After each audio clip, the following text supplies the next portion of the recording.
a student doing the 200-hour yoga teacher training course.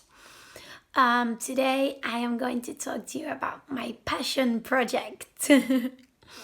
Okay, I'm making a video like this today because I also did this with my anatomy project because I literally have no idea how to do this whole screen sharing thing. I think maybe I have an app for it, or I have no idea.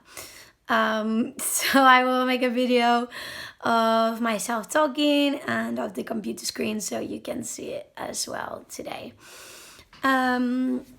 So my passion project is going to be about singing bowls today. So I hope some of you are already quite familiar with singing bowls. Maybe you already know about them. Maybe you've already practiced with them. Maybe you have some at home even.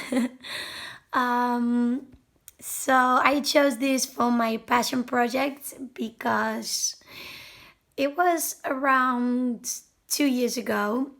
I went to a yoga retreat, and during one of the parts of meditation in the retreat was that they used the singing bowls, and it was the first time I'd ever heard of them or I'd ever used them in a practice. And I was completely amazed by them, especially because for me, even now sometimes, and especially in the beginning, even worse, I found meditation very, very hard. I would, even if I was still, my brain would always be thinking about 100 different things. And I always found it hard to just notice the thoughts and to concentrate more on the meditation and being in the moment. And when I had this sensation from these singing bowls, that I heard them and it created this like vibration in my ears that in 1 second it took away everything, all the thoughts that I had, and it was like just this noise, and that was the only thing I would concentrate on. And it was a really amazing sensation for me, and ever since then I've always really loved the sound of these singing bowls and to do meditation with these bowls. So I'm going to talk to you about them today. Here is my passion project, as you can see, and here is some pictures of some different singing bowls that you can see on the picture. Okay, so what we're going to talk about today, here's a little overview. We're going to talk about what are singing bowls.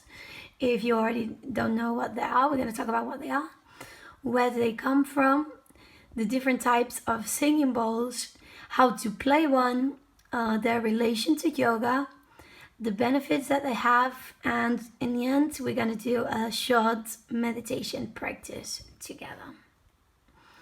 Okay. So let's have a look first. What are singing bowls?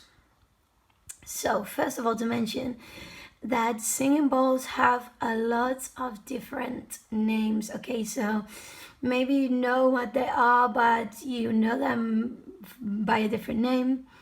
And I have a few of the names here, but maybe you can also find them under some different names in different places as well. Here are some of the names that I know. For example, a standing bell, a resting bell, a Tibetan bowl, a Himalayan bowl, a meditation bowl, a healing bowl, or a prayer bowl. Okay, the singing bowls are a type of musical instrument shaped like a bowl, hence the name. Okay, and also some of them are called a bell because they are similar to the shape of the bell if you turn it upside down without the part in the middle, and in the sense that they are also creating sounds like the bell does. So these bowls are generally made from a bronze alloy containing copper, tin, iron, silver, and gold. And there are also some singing bowls that are made of crystal. this instrument produces sound through vibration. So this is what I'm talking about. This is why some of the names, they maybe will call them like a bell, because in the same way that the bell creates noise through the vibrations, this is also creating noise through the same way. These bowls are often used in religious and spiritual settings to help relaxation and meditation. They can also be used for healing through sound therapy.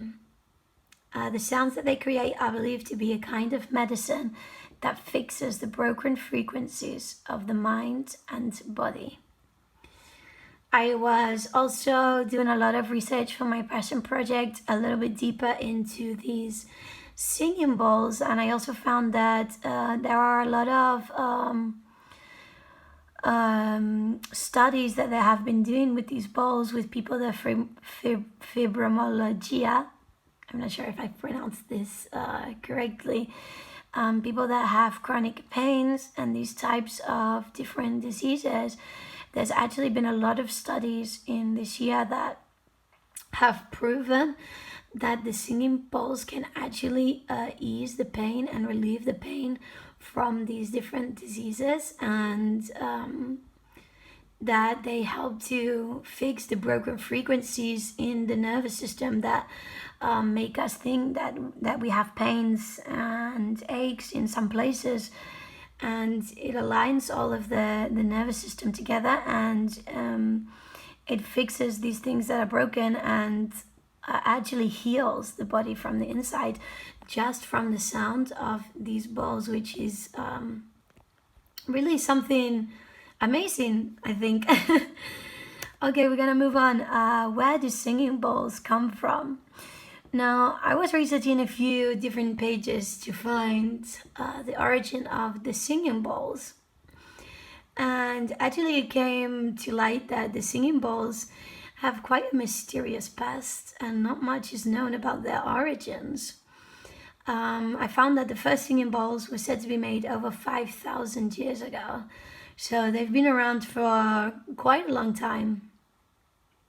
The very, very first singing bowls were made of pure copper, and they were produced both for medicine and musical purposes. So even back 5,000 years ago, they was using the singing bowls for the same purpose. Although the singing bowls could be found inside monasteries and homes, it was said that monks were not allowed to discuss anything about these bowls. So I think this is why it's kind of difficult to find specific information about these bowls, because it was said to be something very secretive in the past. And although they have like a lot of theories and things, there's nothing that's actually written specifically or said like 100% about these bowls. As a matter of fact, in the monk's sacred text, which is called the Tibetan Buddhist Canon, it also contains no information about the bowls, which is kind of crazy, because the bowls could be found in all of these places that existed for a long time during this period. There are some references that say that the Tibetan lamas and monks used these bowls for secret, sacred rituals. It's even said that the rituals were so spiritual in the nature that it gave the monks the ability to travel into other realms and dimensions. So you can imagine this is also kind of something crazy to think about for me, that they were so secret and so sacred, these bowls, that they would not even discuss them with other people, or write about them even in their sacred texts. And it even sometimes gave them they believed that it gave them the ability to travel into other realms and dimensions, which is something very, very interesting. Moving on, the different types of singing bowls. So if you know anything about singing bowls, you know that there are a lot of different singing bowls, especially dating back from 5,000 years ago until now, 2020. Because also, even with the singing bowls, they have evolved with the time. So there are many different kinds of singing bowls. In fact, some researchers have identified as many as 50 different styles of singing bowls. So as many as 50, which is a lot. However, most singing bowl dealers narrow their shop offerings down to 7 or 8 basic styles. So there are more or less 7 or 8 that are the general styles that can be found in more or less all of the places if you're gonna look for these bowls. When you compare the different styles of singing bowls, a range of over 5 octaves can be produced from high to low tones. This is really cool, and later on we're going to look at which ones have different octaves as well. The size can also differ drastically. A large Jambati bowl will dwarf a small Manipuri, and there are hundreds of different size bowls in between them. So we're going to look a little bit further at some of the different styles of bowls as well. But these bowls, you can even find really giant ones that they play in some places, and they make such large loud sounds that are incredible. And then you also have, you know, these really tiny ones that fit in the palm of your hands, and you can play, and they create really good sounds as well. And then you have lots of sizes, of course, in between the bowls. Different sizes, different shapes. Some are thick, some are thin. Like we said, bigger and smaller. They are all changing depending on what type you want, what you want to play it for, the sound that you want to hear. They all create specific different sounds, which is really cool. So we already know that the bowls are used generally for meditation, which we've had a look in this first slide. You know, they are really used in religious and spiritual settings for relaxation and meditation. There's something also really cool that a lot of videos that I've seen about these bowls, which I haven't added in, but if you ever want to look deeper into it, that they actually do, when they do some of the healings with the bowls, they will lay somebody down and they will actually place the bowls on top of the body of the person, and they will play the bowls, allowing their vibrations to literally go through the body of the person, which is also something very cool. If I can find this video, I'll also show you at the end. Okay, so we're gonna look at different, we're just remembering these things now. All right, we're gonna have a look at some of the different types of singing bowls. Okay, so first we have, now also I'm not sure 100% the pronunciation of these bowls, but I'm gonna try my best from the way that I've heard them pronounced. Okay, so this is a Talobati singing bowl. They are characterized by their high walls, straight sides, flat bottoms, with a plain, undecorated lips. Okay, so the lips are very plain, they're undecorated. The bowl itself actually is very plain and simple.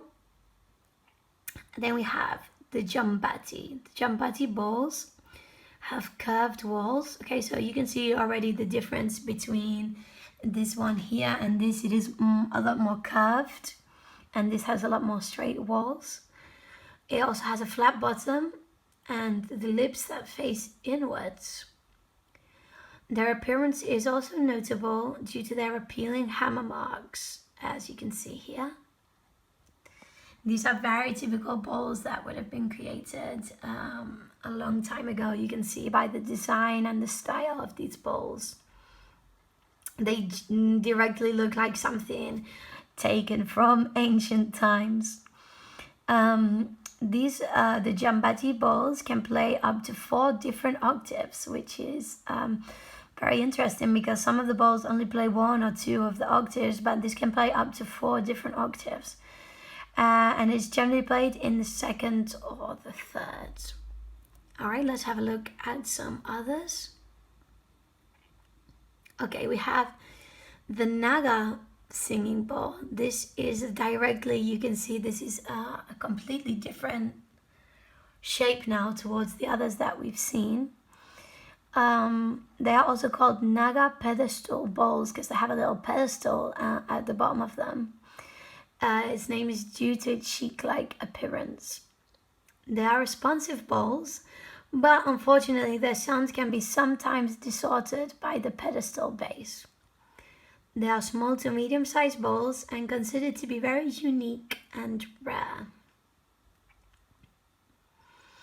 I think maybe these bowls were created, and due to the sound being not as good as the other bowls, because of the bottom, you have to hold them on a flat surface. So because of the bottom is how it is, and they realized that the sound wasn't as good as the other bowls, they didn't make as many of them as the other bowls. So that's why they are a lot more rare, these Naga singing bowls.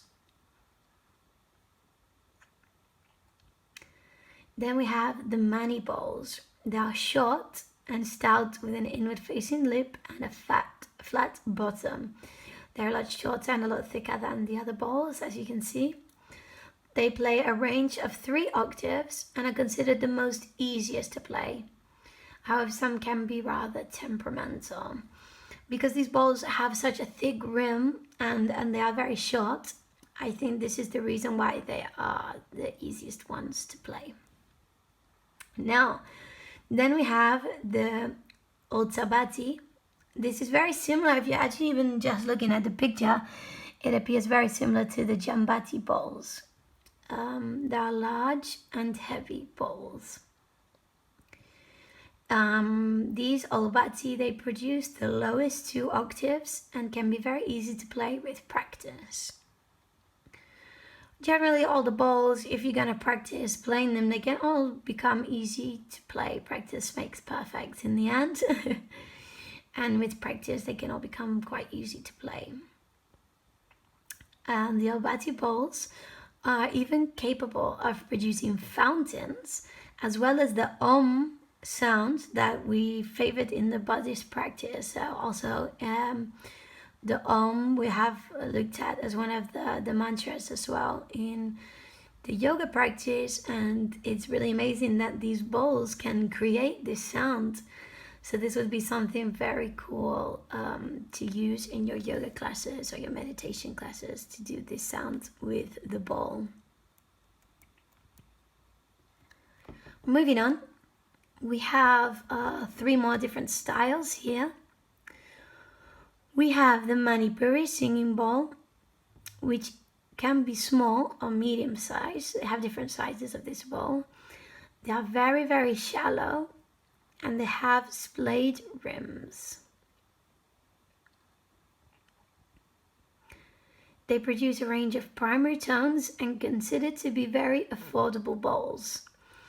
I didn't go through putting the prices of the bowls here, because if you look on a lot of different websites, the prices will vary a lot for the bowls. But maybe some of bowls, these type of bowls, you can even buy on Amazon or places like this for ranging around €20.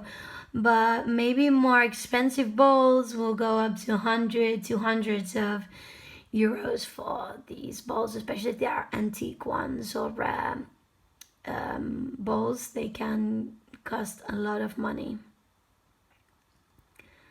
Alright, then we have a little bit of a different one here, which is the lingam, or lingam is spelled a few different ways.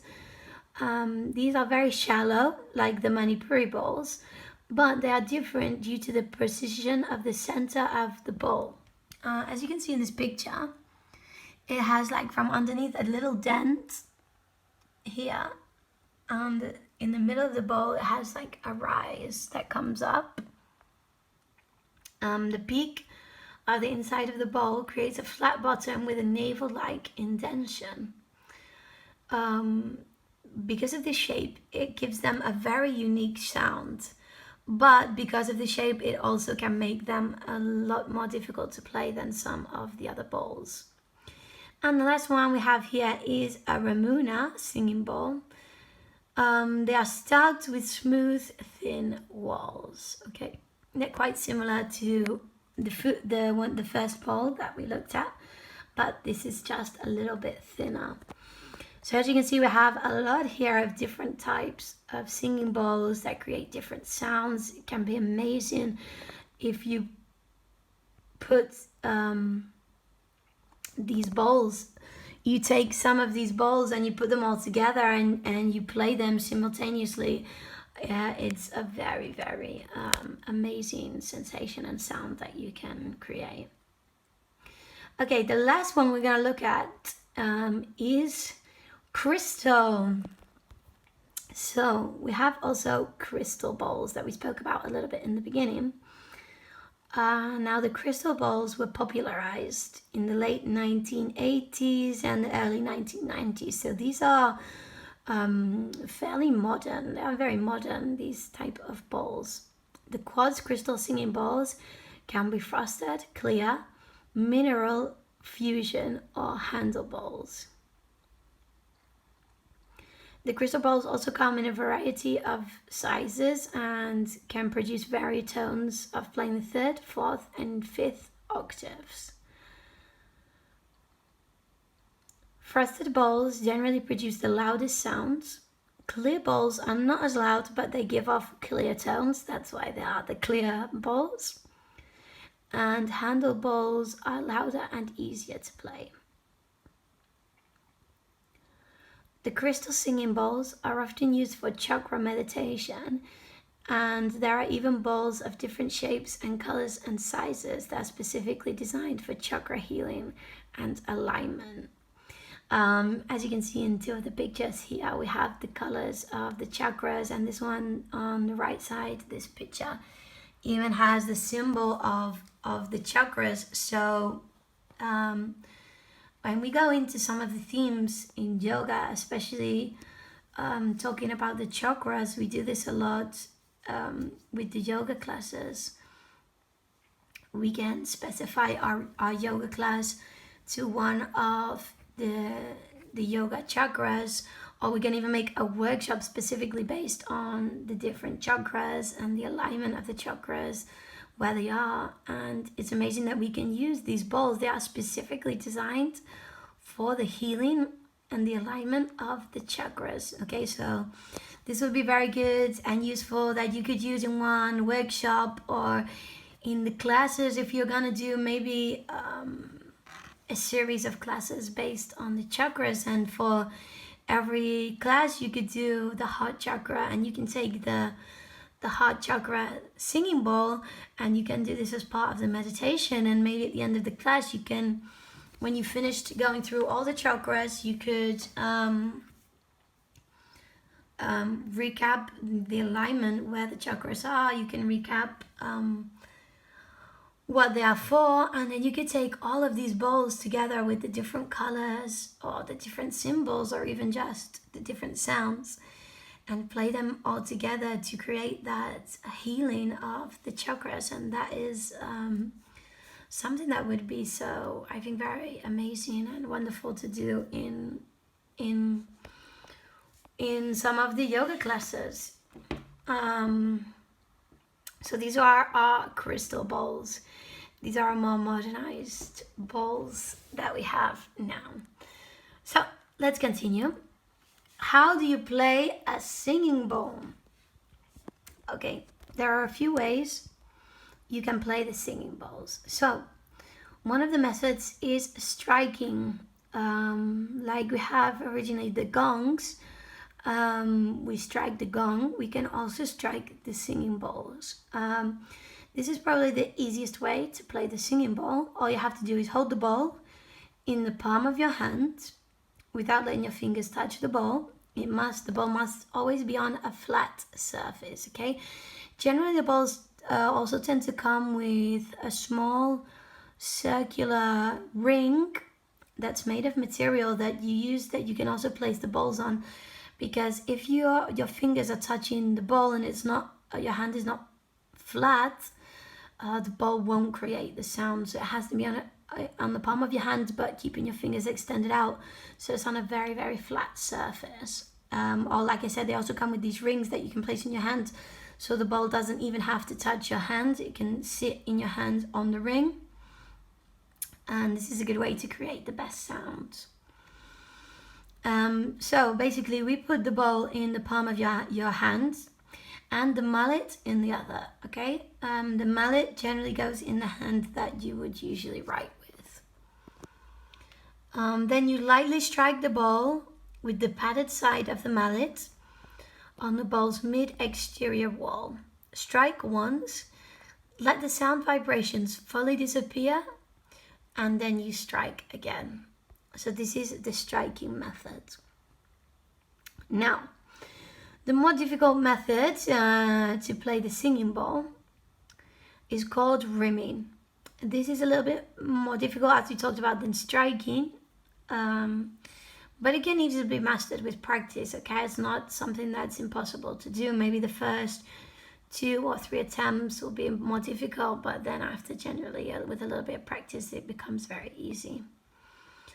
So we hold the ball as the same as when striking, but this time we hold the mallet like you would hold a pen, okay? You hold it in your right hand if you're right-handed, or left if you're left-handed, and we hold it like you would hold a pen. You can lightly strike the ball to warm up the ball. This you don't always have to do when you are doing rimming, but if you are definitely a beginner, it helps to warm up the ball and to start that sound. Now in this case, before the vibrations stop, you want to immediately place the mallet on the rim of the ball, again where the padded side is, and begin to circle the rim clockwise, okay? Generally, you want to press down quite hard on the ball to create these sounds, but you can change the speed and the intensity of the sounds. But this will come with practice, so you can press harder, press a little bit lighter, or you can move faster or slower to change the sound. Okay, so here we have a short video that I'm going to show you on how you can play the singing bowls. Okay, so if my computer is going to work today, sometimes it will go a little bit slower, so we can click here, and hopefully it's going to take us to this link. Now I've opened it 5 times, as you can see. Okay, let me just close this down. So this is basically just a short video that's going to show us these basic 2 ways to play the singing bowls. I'm going to put this video on full screen. It's just 1 minute long. Oh, you can see me in the camera here. Hello. This is the ring that I was talking about before. Oh, sorry.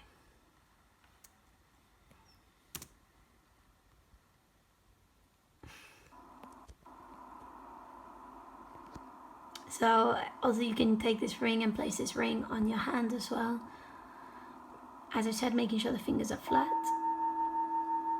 Striking the ball.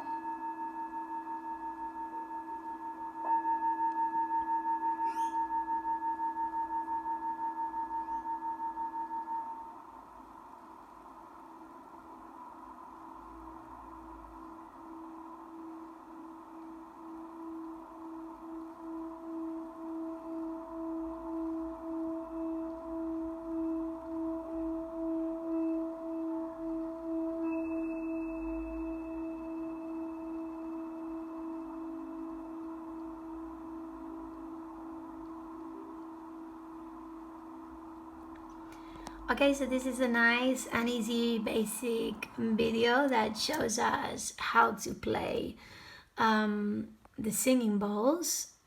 Let's return back to this. Oops. Okay, so as you can see, he generally was striking the ball in the beginning and then began to circle.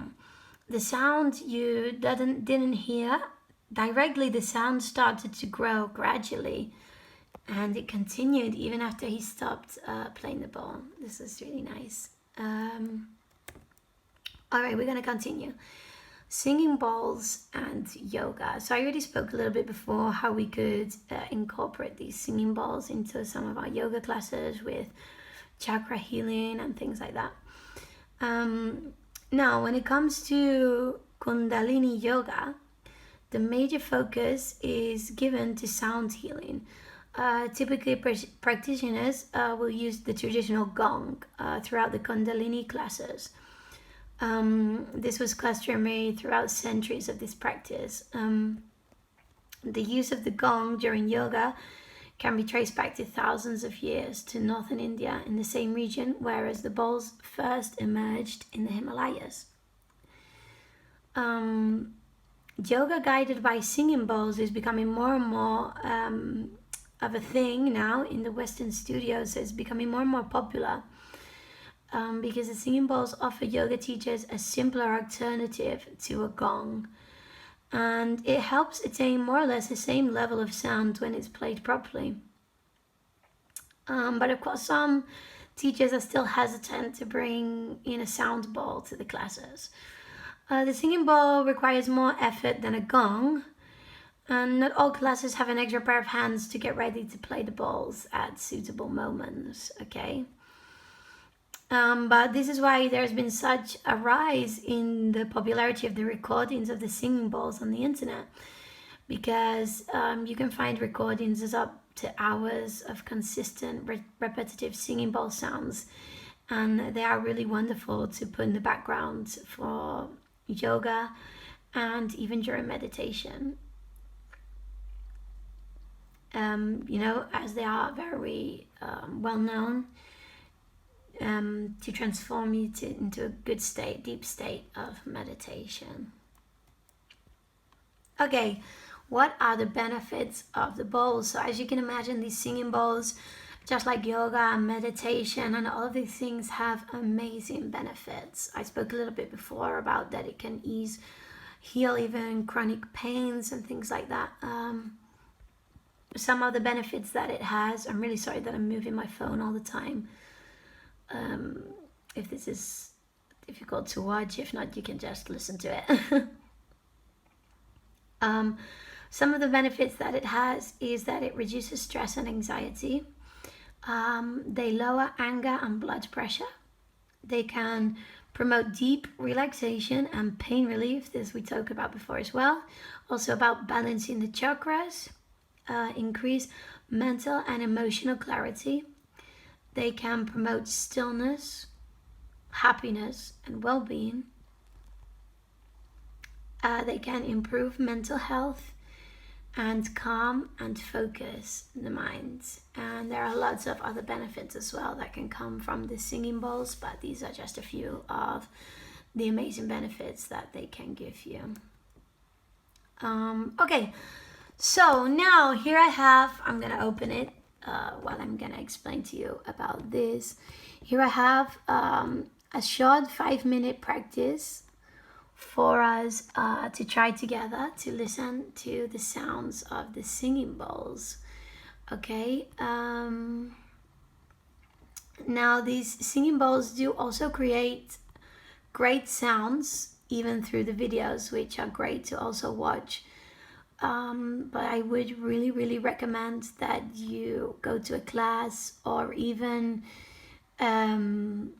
you can buy one. You can buy some of these singing bowls cheap. I would even recommend that you can buy one and really practice to the live sound of the bowls, because they really create I have adverts here. They really create an extra sound in person that's completely different to hearing on the videos.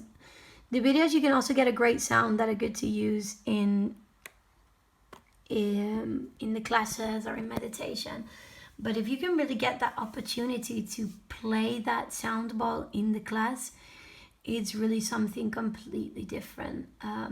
For me, the first time I heard these bowls, like I told you before, it creates this vibration sound in my ears that wouldn't allow my brain to even focus on anything else other than that specific sound.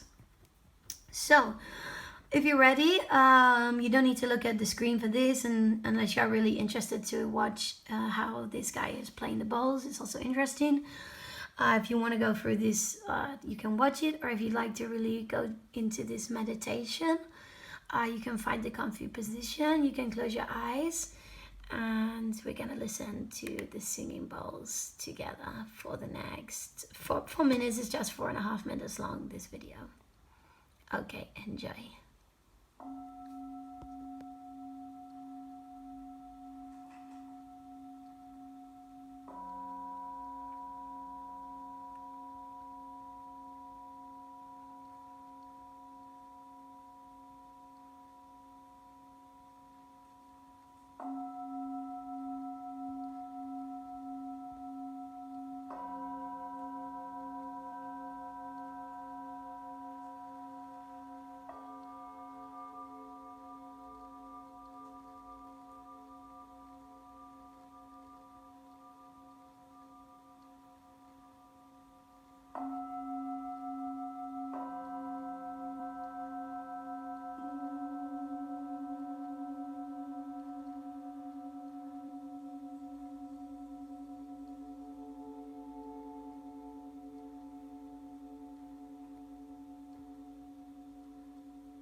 Okay, and that is the end of a meditation video. So I hope you enjoyed that. If you wasn't watching, you can see that in the video he has a lot of the different sizes and the different styles. And something really interesting that he does in this video as well is that when he does the rimming, after he will then move the bowl in his hand, also in a circular motion that creates also a different wave like of music, which was very cool and very interesting. I hope you liked the video. Let me know how it made you feel, or if you like the sounds of the bowls, if you've done meditation with these or not before. And like I said, I would really recommend that, even though the sounds are great, also to listen to through the videos and to use this music in the classes. I would definitely 100% recommend to actually get one of these bowls or practice one class where you can really hear the sound of the bowls, because the sound is really, really amazing. And it's also a great thing to try out, to have a practice with it, to play this instrument. Thanks a lot for joining me in my passion project. I hope you enjoyed it, and I hope it's give you inspiration to feel passionate also about these singing bowls and bring them into your studios or into your classes, or even the music and the sounds into your meditation. Have a lovely afternoon, and I will see you again soon. Namaste.